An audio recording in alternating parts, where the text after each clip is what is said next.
Жаңа қолдадым деді ғой Балсаған.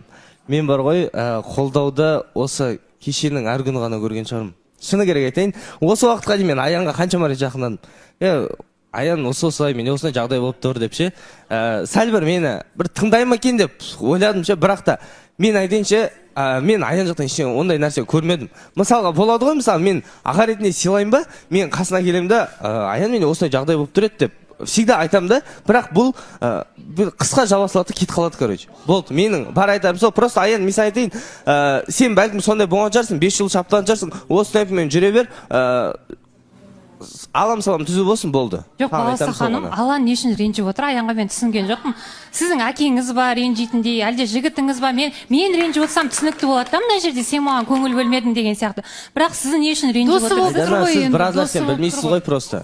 Сіз осы уақытқа дейін, сіз осы жерде отқан кезде, сіз біраз нәрсені білмейсіз, негізіне келгенде, сіз қазір сөйтіп айтып отырсыз, ол сен әкең ба, әкең емес па деп. Просто менде лично өзімнің өмірімде айтайын, мен осылай адамды қатты жақын тартпағам. Түсініп тұрсыз ба? Мен өте жақын тарттым, мен осы адаммен жақсы араластым сыртта, и сол немен жүрдім да, ал сіз қазір осы айтып отырсыз, сіз өйткені сыртта, сіз біз қалай араласқан білмейсіз. Мысалға жоқ, мынандай да, достық, мен түсінемін достық деген не екен, бірақ достық деген бір-бірін пайдалану емес. Соны түсініңіздерші. Достық деген ол риясыз бір-бірін жақсы көру, түсіну, көтеріліп бара жатса қуану. Ал сізде